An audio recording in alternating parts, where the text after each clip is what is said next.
The message arrived at 3 in the morning, Earth time. Ambassador Kong Sunwoo read it twice before he believed it. The Galactic Council had summoned humanity to answer for crimes against universal law.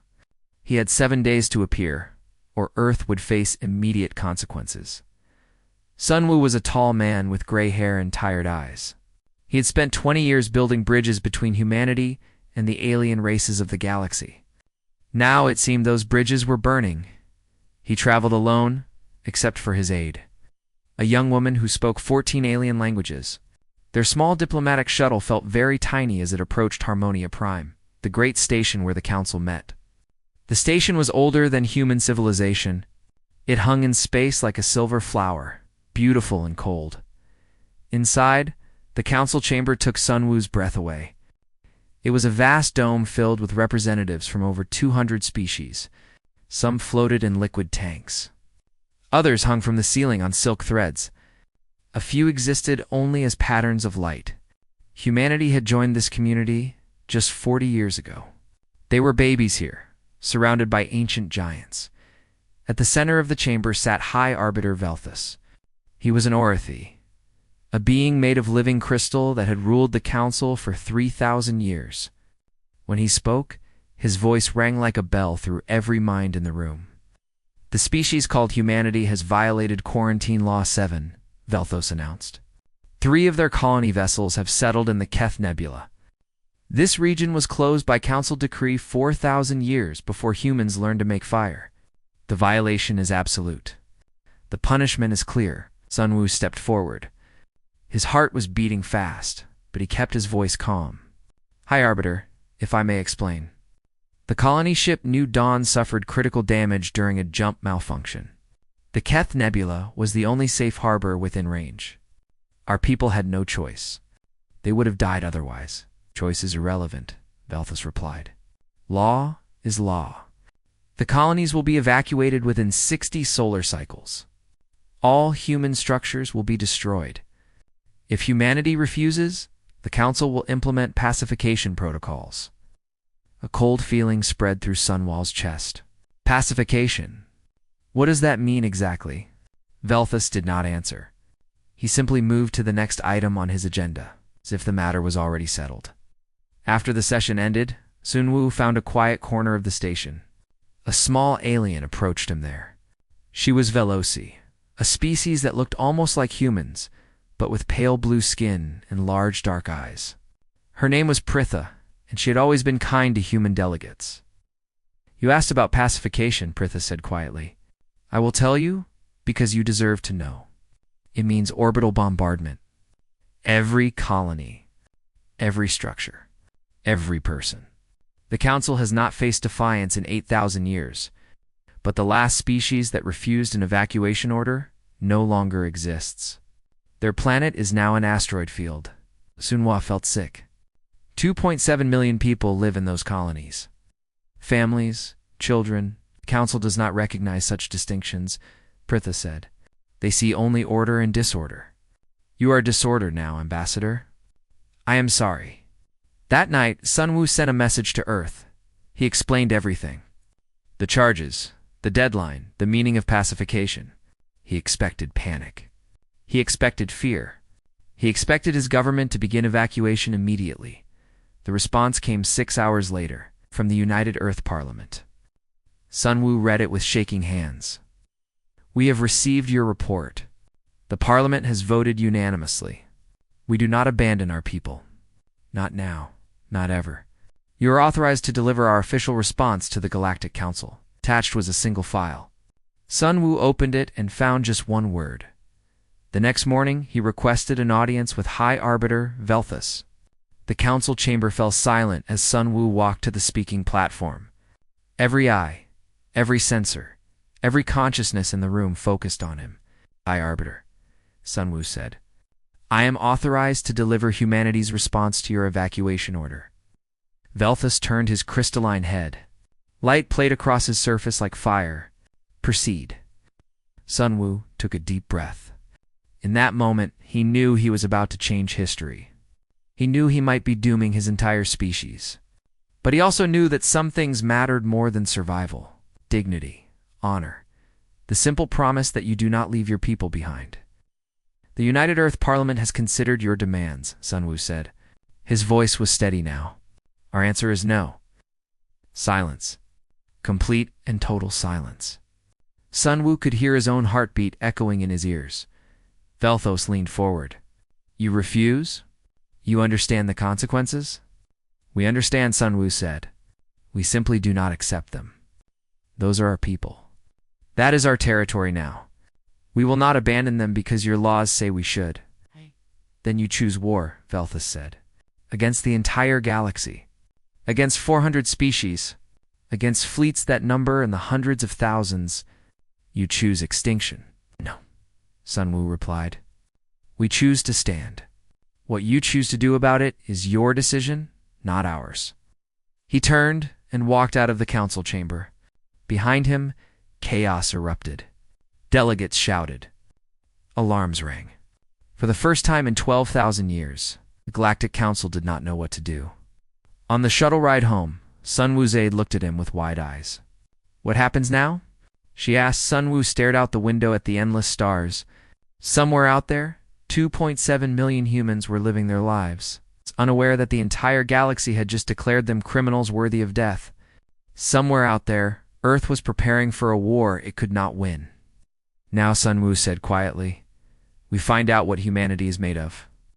He thought about the history of his species, the wars they had fought against each other, the horrors they had inflicted on themselves, the long, bloody climb from caves to cities to stars. Other species saw humans as young and primitive. They did not understand that young did not mean weak. They did not understand that primitive did not mean harmless. The galaxy had known peace for 12,000 years. They had forgotten what war really meant. They had forgotten that peace was not the absence of conflict. It was the victory of one side over another. Humanity was about to remind them. As the shuttle entered hyperspace, Zunu allowed himself a small, grim smile. The council had commanded calm. They had expected obedience. They were about to receive chaos instead. Admiral Park. Gunho stood before the United Earth Parliament with his hands clasped behind his back. He was 53 years old, with a face like carved stone and eyes that had seen too many battles. The representatives stared at him with fear and hope mixed together. Admiral, the speaker said, we need to know the truth. Can humanity win this war? Yunho was quiet for a long moment. The chamber held its breath. Oh, he said finally. We cannot win. Not in the way you mean. The Galactic Armada has more than 100,000 ships. We have 400. Their technology is more advanced. Their resources are unlimited. If we fight them directly, we will lose. Whispers filled the chamber. Some representatives buried their faces in their hands. However, Junho continued, and his voice cut through the noise like a blade, winning is not the same as surviving. And surviving is not the same as making victory too expensive for your enemy to pursue. He stepped forward and activated a display. Star maps filled the air around him. Council has maintained peace for 12,000 years. Do you know how? Through overwhelming force. When a species disobeys, they crush it completely and quickly. They have never faced a long war. They have never faced an enemy that refuses to die. Their military doctrine is ancient. Their tactics have not changed in millennia. They expect us to line up our ships and fight honorably until we are destroyed. Gunho smiled, and there was something dangerous in that smile. We will not do that. We will fight like humans have always fought when outnumbered. We will cheat. We will hide. We will strike from shadows and run before they can respond. We will make them bleed for every victory until they decide we are not worth the cost. The Parliament voted that night. Full mobilization. Every resource humanity had would go to the war effort. Junho was given command of the First Fleet and complete authority to conduct the defense as he saw fit. On the moon? At Luna shipyards, Captain Li Mingyi worked without sleep for 3 days straight. She was 31 years old, small and sharp-featured, with quick hands and a quicker mind. Her job was impossible. Turn a civilian fleet into a war machine in less than 60 days. She did it anyway. Mining ships became missile platforms. Cargo haulers were fitted with armor plating. Jump drives were modified to perform micro-jumps, short random hops that would make targeting impossible. The Council's weapons were designed to hit ships that moved in straight lines. Human ships would never move in straight lines again, Dr. Yoon Hannah, chief scientist aboard the flagship Defiance, made the breakthrough that changed everything. She had studied the captured alien technology for years, back when humanity thought they were friends with the Council. Now that knowledge became a weapon. Their shields all used the same frequency, she explained to Admiral Junho. Every species, every ship, it is the same technology given to all of them by the Council. If we tune our weapons to that frequency, we can punch through shields that should be impenetrable.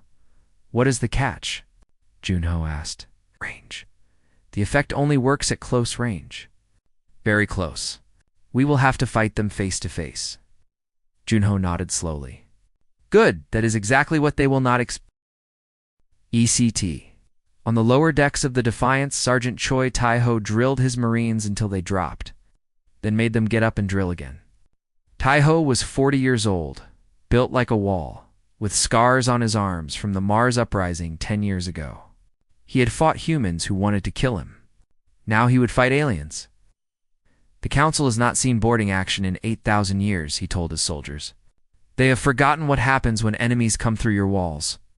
They sit in their pretty ships and push buttons and watch each other die from a safe distance. We are going to show them something different. We are going to look them in the eyes when we kill them. His Marines cheered. They were scared, but they were angry too. Someone was threatening their home, their families, everything they loved. Fear and anger together made dangerous soldiers. Light cheers away. Fleetmaster Kalmuth received word that humanity had rejected the evacuation order. He was Dravani, a reptilian species that had served the Council as military commanders for 10,000 years. He had overseen 11 pacification operations in his career. All of them had ended the same way. The target species surrendered or died. Simple. This time felt different. They are sending a fleet to the Keth Nebula, his aide reported. 32 ships. They intend to defend the colonies. Kalmuth studied the tactical display. 32 ships against his 400. It was not even a battle. It was a waste of time. Why would they do this? He asked. They must know they cannot win. The mathematics are clear. This is suicide. Perhaps they do not understand mathematics, his aide suggested. Kalmuth said slowly. They understand. Humans are not stupid. They reached the stars faster than any species in recorded history. They understand numbers. They are choosing to fight anyway. He felt something he had not felt in centuries. It took him a moment to recognize it as unease. Assemble the fleet, he ordered. We will meet them at Keth Nebula and end this quickly, before they do something unexpected.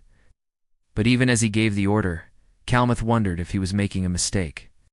Everything he knew about warfare came from fighting species that followed rules. Species that valued survival above all else. Species that surrendered when defeat was certain. Humans had a different history. They had fought each other for thousands of years over things that made no logical sense. Religion, pride, love, revenge. They died for ideas. They died for each other. They died for nothing more than the chance to hurt their enemies one more time. What do you do with an enemy like that? Kalmuth did not know. But he suspected he was about to find out. On the bridge of the Defiance, Admiral Junho watched the stars streak past as the fleet jumped toward the Keth Nebula. Beside him, Captain Mingi ran final system checks. Behind him, Dr. Hannah calibrated the new weapons. Below him, Sergeant Tai-ho prepared his Marines. Okay. Mingi said quietly, Do you really think we can do this? Junho thought about his daughter, who was 7 years old and probably asleep right now in their apartment in Seoul. He thought about all the children on Earth, on the colonies, who were depending on him to keep them safe. I think we have no choice, he said, so we will do it. One way or another, the fleet flew on, toward a battle that should have been impossible, toward a war that should have been suicide, toward a future that no one could predict. Humanity was coming, and they were not coming to surrender. The Keth Nebula burned with the light of 400 warships. Fleetmaster Calmuth stood on the bridge of his flagship, Absolute Law, watching the human fleet emerge from hyperspace. 32 ships. They looked like toys compared to his armada. He opened a communication channel. Human vessels. This is Fleetmaster Calmuth of the Unified Galactic Armada. You are outnumbered and outmatched. Surrender now, and your crews will be spared. Your colonies will still be destroyed, but your lives will be preserved. This is the only mercy you will receive, silence answered him. The human ships simply sat there, motionless, arranged in a strange formation that Calmuth's tactical officers could not recognize. Then a voice came through the channel. It was calm and steady, almost pleasant. Fleetmaster, this is Admiral Park Junho of the United Earth Navy. Thank you for your offer. We decline? You decline? Calmuth repeated. You understand that I have 400 ships? That I can destroy your entire fleet in minutes? You can try, Junho replied. But I should warn you. We did not come here to surrender. We did not come here to negotiate. We came here to teach you something you have forgotten. What is that?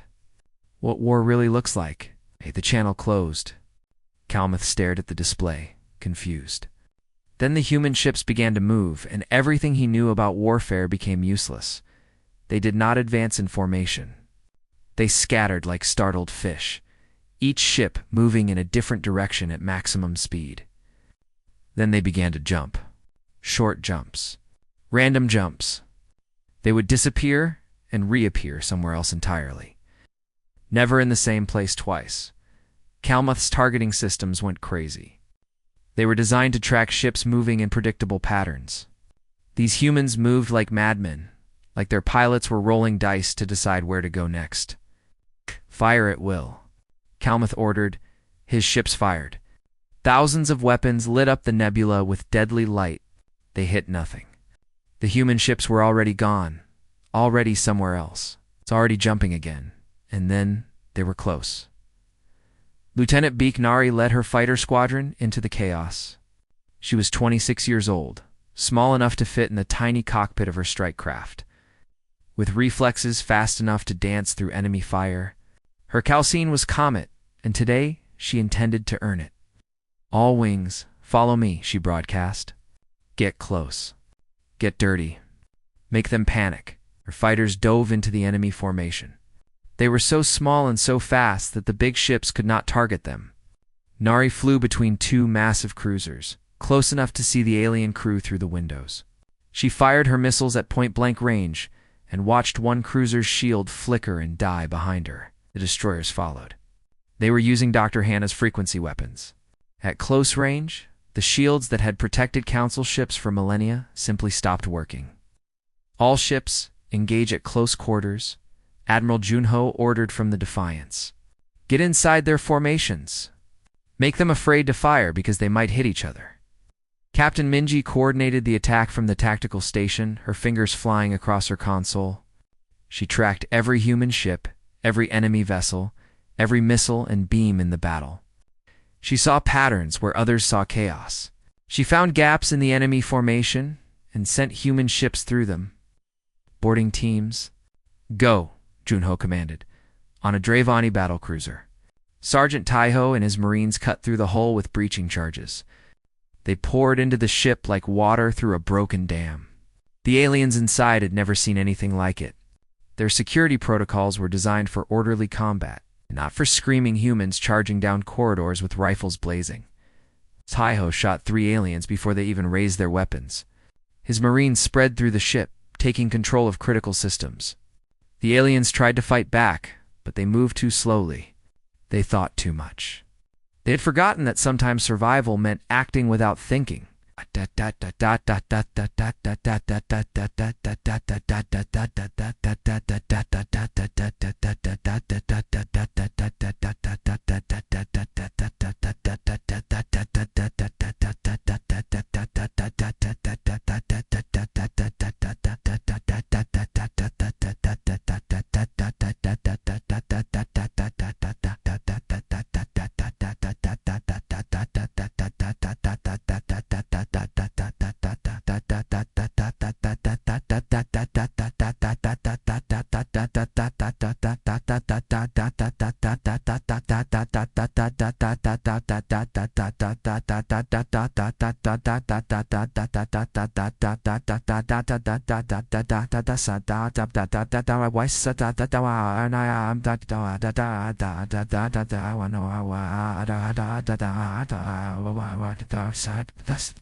This ship belongs to humanity now. Across the battle, it was happening everywhere. Human ships were not just fighting, they were hunting. They chased damaged enemy vessels. They rammed ships that tried to retreat. They captured ships that surrendered and turned their weapons on their former allies. Fleet. Master Calmuth watched his tactical display with growing horror. He was losing ships. Not just destroyed, captured, boarded, taken. His crews were dying in close combat, something that had not happened in 8,000 years. The humans were not fighting a naval battle. They were fighting a war. "We have lost 47 ships," his aide reported, voice shaking. "The humans have lost 12. 3 of our capital ships have been captured intact. 47 to 12. Against an enemy that was outnumbered more than 10 to 1? It was impossible. It was insane. It was happening, and her fighter Nari had lost count of her kills. Her wingmen were gone. Jinho had died in the first wave. Sujin had crashed into an enemy cruiser when her weapons failed, taking the ship with her. Nari was alone now, her fighter damaged, her ammunition almost gone. She found a council command ship and flew straight at it. Her targeting system was broken, so she aimed by eye. Her last missile hit the bridge directly. The ship went dark and began to drift. "Comet to Defiance," she broadcast. "I am out of missiles. I am out of wingman. But I am not out of fight. What do you need me to do?" On the Defiance, Admiral Junho heard her report and felt something like pride burning in his chest. This was humanity. This was what the galaxy did not understand. They could kill humans, but they could not break them. They could destroy human ships, but they could not destroy human spirit. "Fleet Master Calmuth," Junho broadcast on an open channel, "you have lost 47 ships. We have lost 12. At this rate, we will destroy your entire armada before you destroy us. Is that acceptable to you?" Calmuth did not answer for a long moment. When he did, his voice was strange, uncertain, almost afraid. "What are you?" he asked. "We are human," Junho replied, "and we do not know how to surrender. Withdraw now, and we will let you go. Continue fighting, and we will hurt you worse, T. Han, you can imagine? Choose." The Galactic Armada withdrew. For the first time in 12,000 years, they retreated from a battle they should have won easily. They ran from an enemy that refused to accept mathematics, refused to accept logic, refused to accept the simple truth that they were supposed to lose. Calmuth sent one message to High Arbiter Velthus as his fleet fled. These creatures do not fight to win. They fight to hurt. They smile while dying. They celebrate when they kill, even if it costs them everything. We have made a terrible mistake. They are not like us. They remember what war means, and now they are going to teach us. In the Keth Nebula, Admiral Junho stood among the wreckage of battle.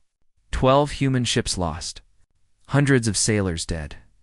But the colonies were safe. The enemy was gone. And the entire galaxy had just learned that humanity would not go quietly. The war had begun, and humanity had drawn first blood. News of the Battle of Keith Nebula spread across the galaxy like fire through dry grass. Every species, every world, every station heard the same impossible story. Humanity had won. 32 ships against 400. The newcomers had beaten the masters. On Harmonia Prime, the council chamber was in chaos for the first time in living memory. Delegates shouted at each other. Alliances that had lasted millennia began to crack. High Arbiter Veltus stood at the center of the storm, his crystalline body pulsing with angry light. "Order," he commanded, and his voice shattered a decorative vase nearby. There will be order. The chamber fell silent, but the silence was different now. Before, species had obeyed Velthos because they believed in his power. Now, they obeyed because they were afraid of what would happen if they did not. It was not the same thing. The humans achieved a temporary victory through trickery and desperation, Velthos announced. It means nothing. We will assemble a second fleet. Larger, more powerful.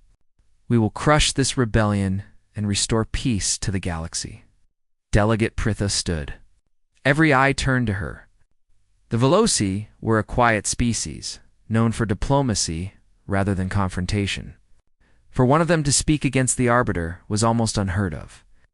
Perhaps Pritha said carefully, "We should consider why the humans settled in the Keth Nebula. Their ship was damaged. Their people were dying. They had no other choice. Is it truly justice to destroy millions of people for the crime of surviving?" "Law is law," Velthos replied. "Without law, there is chaos. And yet chaos seems to be winning," Pritha said. The chamber gasped at her boldness. "High Arbiter, with respect, perhaps the law should serve life, not the other way around." Oh. Velthos turned his full attention on her. His light became blinding, painful to look at directly. The Veloci delegate is confused. Perhaps her species needs time to remember the benefits of council membership. Your homeworld's trade privileges are suspended until further notice. Pritha sat down, but something had changed. She had spoken, and she had not been destroyed. Others had heard. Others were thinking. That night, 3 species quietly withdrew their ships from the unified armada. They did not announce rebellion. They simply said their vessels were needed for internal security. Everyone knew what it really meant. On Earth, the Parliament debated what to do next. Some called for peace negotiations. The battle had proven humanity's strength. Perhaps now the Council would talk. Admiral Junho disagreed. "They cannot let us survive," he explained to the assembled representatives. "If we win, if we resist and succeed, every other species in the galaxy will know that resistance is possible. The Council's power depends on everyone believing that defiance means death. We have proven that belief wrong. Now they must destroy us completely, or their empire falls apart." "Then what do?" the speaker asked. "We prepare for the real war," Junho said. "They are coming for Earth, not just a fleet. Everything they have. We need to be ready." While Earth prepared, Ambassador Kang Sunwoo traveled in secret. He visited worlds that had never joined the Council. Species that lived in the gaps between empires, trading and surviving by their wits. He did not ask them for help. He did not request alliances. He simply told them the truth. We stood. He said on each world, we were told to submit, and we refused. We were told we would die, and we survived. Watch what happens next. Remember what you see. And when the time comes, choose your own path. It was not much, but seeds do not need to be large. They only need the right soil to grow. On the Defiance, Dr. Yoon Hannah studied the captured council ships with growing fascination and horror. She had always assumed that the advanced species of the galaxy had developed their technology independently over millions of years. She was wrong. Every ship used the same systems, the same shield frequencies, the same weapon designs, the same engine configurations. It was as if someone had given every species the exact same technology and told them never to change it. "Admiral," she reported to Junho, "this is not natural development. This is control. Someone, long ago, designed this stagnation deliberately. The Council does not allow innovation. They give species technology and forbid them from improving it. Every species in the galaxy is frozen at the same level forever." Junho frowned. Why would they do that? "Because change is dangerous," Hannah said. "Change leads to new ideas. New ideas lead to new questions. New questions lead to rebellion. The Council has kept peace for 12,000 years by making sure nothing ever changes. Until us, Junho repeated. Because we did not know the rules, we kept developing. We kept changing. We kept asking questions. We are dangerous because we do not stand still. We are dangerous because we grow." High Arbiter Velthus assembled the Second Armada personally. 800 ships this time, drawn from every loyal species in the galaxy. It was the largest military force gathered in 5,000 years. It was meant to send a message that would echo through eternity, defy the Council. And this is your fate. As the Armada prepared to depart, Velthus addressed every world simultaneously through the communication networks. The aberration called humanity ends now. They have brought chaos to our peaceful galaxy. They have infected other species with their madness. This corruption will be burned away. Earth will be sterilized. Every human colony will be destroyed. Every human ship will be atomized.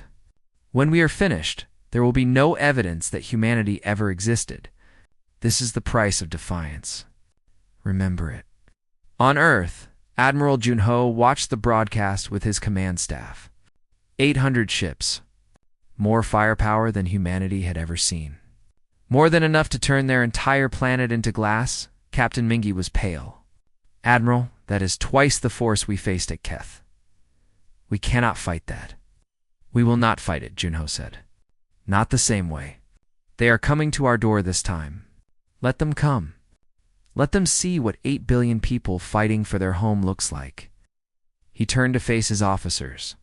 Behind his calm expression, his heart was heavy. Many of them would die. Perhaps all of them. Perhaps humanity itself would end in the coming battle. But he thought about his daughter, about all the children of Earth, and he knew there was no choice. Spread the word, he ordered. Every ship, every station, every civilian vessel, everything that can fight will fight. Everything that can help will help. This is not a battle between fleets. This is a battle between their mathematics and our spirit. And mathematics has never won a war by itself. On Harmonia Prime, Delegate Pritha watched the Second Armada depart. She thought about the humans and their impossible courage. She thought about her own species, trapped in the same stagnant peace for 10,000 years. She began to write messages. Secret messages to old friends on a dozen worlds. Species who had wondered, quietly, if there was another way. Species who had dreamed of change but never dared to hope. Watch Earth, she wrote to all of them. Watch what they do, and be ready. Everything is about to change. The galaxy held its breath. The greatest fleet in history flew toward a small blue planet. And on that planet, 8 billion humans prepared to fight. For everything they had ever been, and everything they might become, the final battle was coming. And neither side knew what the future would hold. The Second Armada arrived in the solar system to find humanity waiting. Not just the military fleet, everything. Civilian ships formed. Defensive screens around Earth. Orbital stations bristled with weapons. The moon had been transformed into a fortress, its craters hiding missile batteries and shield generators. Every satellite, every platform, every piece of metal that could hold a weapon had been given one. High Arbiter, Velthos, looked at the tactical display and felt something he had not experienced in 3,000 years. Doubt, what is this? He asked his commanders. These readings cannot be correct. They are correct, High Arbiter, Kalmuth replied quietly. The fleet master had been changed by his defeat at Keth. He spoke carefully now, without confidence. The humans have weaponized their entire civilization. Every ship, every structure. We are not facing a fleet. We are facing a species that has turned itself into a weapon. Velthus considered ordering the attack immediately, but something made him hesitate. Perhaps it was the way the human ships held formation, patient and unafraid. Perhaps it was the memory of Kalmuth's report after the first battle. These creatures do not fight to win. They fight to hurt. Open a channel to the human commander, Velthus ordered. Admiral Park Junho appeared on the screen. He looked tired. There were shadows under his eyes and gray in his hair that had not been there 2 months ago. But his voice was strong. High Arbiter. You have come a long way to visit us. I have come to end you, Velthus said. Surrender now. Give us the rebels who started this conflict. Accept permanent monitoring of your species. Do this, and some of your people may survive. Junho smiled. It was not a happy smile. It was the smile of a man who had made peace with death and found it was not so frightening after all. Let me tell you what I see, High Arbiter. I see 800 ships, impressive, frightening even. But I also see a fleet that is never lost. A fleet that has never faced an enemy willing to die rather than submit. You have come to pacify us. But we are not a species that knows peace through submission. We know peace through victory. He leaned forward.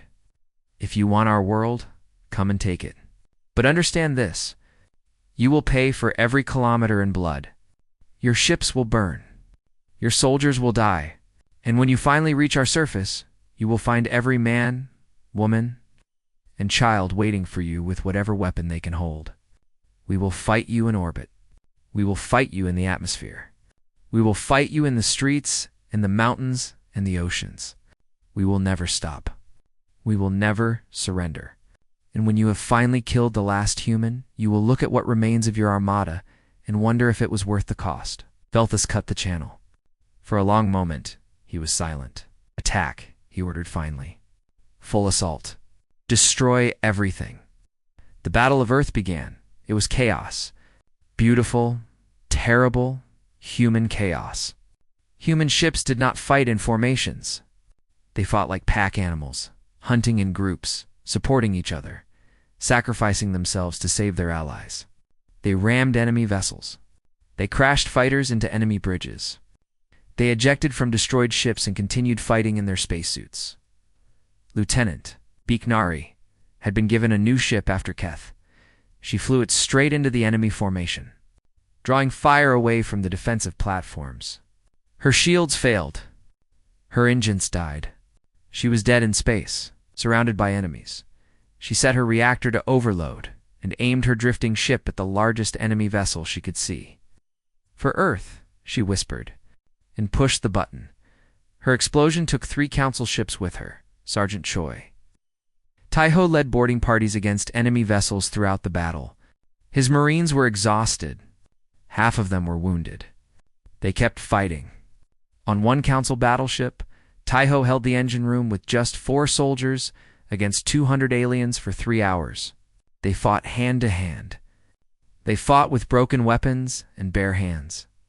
When reinforcements finally arrived, they found Taiho standing on a pile of alien bodies, covered in blood, still holding the door. Captain Li Minji performed miracles at her console.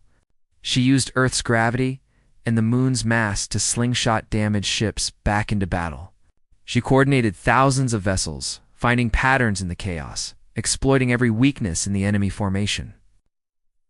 When the Defiance took a direct hit and lost main power, she rerouted systems by hand in the dark. Keeping the ship alive through sheer willpower, Dr. Yoon Hana broadcast the Council's shield frequency on every channel, allowing even civilian ships to damage enemy vessels. Cargo haulers became deadly. Mining ships became warships. An old grandmother, flying a transport shuttle, destroyed a Council frigate by ramming it while shields were down. 8 billion people fought for their home, and the galaxy watched. On a dozen worlds, species that had never dared to hope saw what humanity was doing. They saw soldiers who smiled while dying. They saw civilians who flew into battle without training or weapons. They saw a species that valued freedom more than life. They saw that resistance was possible. The Armada broke, not from defeat. They still outnumbered humanity. They still had more firepower. They broke from horror. The clean mathematical warfare they understood had been replaced by something primal and terrifying. They watched a human destroyer, burning and crippled, accelerate toward Velthus's flagship rather than retreat. They watched human Marines board their ships and refuse to surrender, even when surrounded. Velthus gave the order to withdraw. The retreat was not orderly. Ships fled in all directions, jumping to hyperspace the moment they could. Kalmuth's flagship was among the last to leave, covering the retreat, taking damage that would have destroyed most vessels. As he watched Earth grow smaller on his display, he understood that something fundamental had changed. The Council had not lost a battle. They had lost something more important. They had lost the belief that they could not be opposed in the hours that followed. Messages began arriving from across the galaxy. The Veloci announced they were withdrawing from the Council permanently. The Dravani recalled all their ships and closed their borders. A dozen smaller species broadcast their support for humanity. 20 more declared neutrality. The Empire was cracking. Delegate Pritha arrived at Earth 3 days later, piloting a small diplomatic vessel. She was greeted as a hero. She met with Admiral Junho on the bridge of the damaged Defiance, surrounded by the wreckage of battle. "You did not just win," she told him. "You broke a spell." For 12,000 years, every species in this galaxy believed that resistance was impossible, that the Council's power was absolute. That peace through submission was the only option. "You showed us we were wrong."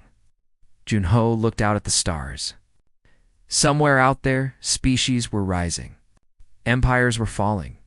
The galaxy would never be the same. "We just fought for our home," he said. "Anyone would have done the same." Acha shook her head.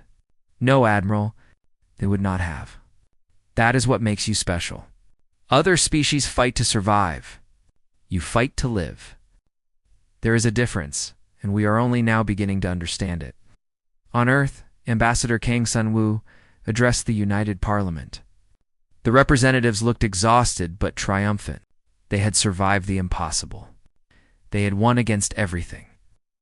"The Council will return," Sun-woo warned them. "They have no choice. If they let us survive, their empire collapses. This war is not over. It may never be over, not in our lifetimes." He paused, looking at the faces around him. Young and old, scared and brave, human. But we have changed the equation. We are no longer alone. Across the galaxy, species are waking up. They are remembering that they once had dreams and hopes and freedom. They are remembering that peace through submission is not peace at all. They are remembering that they are alive. He stood straighter. "They commanded calm, and we brought chaos. Now the galaxy must choose the peace of submission or the chaos of freedom. And we have shown them that chaos can win." The Parliament rose and cheered. Outside, in cities across Earth, people celebrated. They had lost so much. Ships and stations and lives beyond counting. But they had kept their world. They had kept their freedom. They had kept their future. Admiral Park Junho stood alone on the bridge of the Defiance, watching the stars. His daughter was safe. His home was safe. His species was safe for now. Somewhere out there, the galaxy was waking up. The long sleep of 12,000 years was ending. The Council's perfect peace was breaking apart, and in its place, something new was being born. Something messy and chaotic and uncertain. Something that might fail. Something that might lead to wars worse than anything the galaxy had ever seen. Something that looked a lot like hope. He thought about everything humanity had survived. Ice ages and plagues. Wars and disasters. Countless moments when extinction seemed certain. They had survived them all.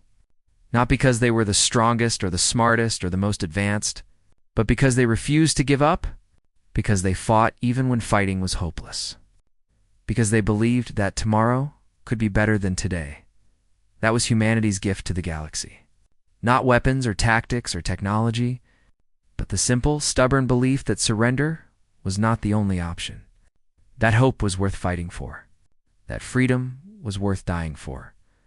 The stars shone cold and distant, but for the first time in 12,000 years, they did not seem quite so dark. Somewhere out there, species were looking up at those same stars and dreaming of what might be possible. The galaxy was awake, and nothing would ever be the same again.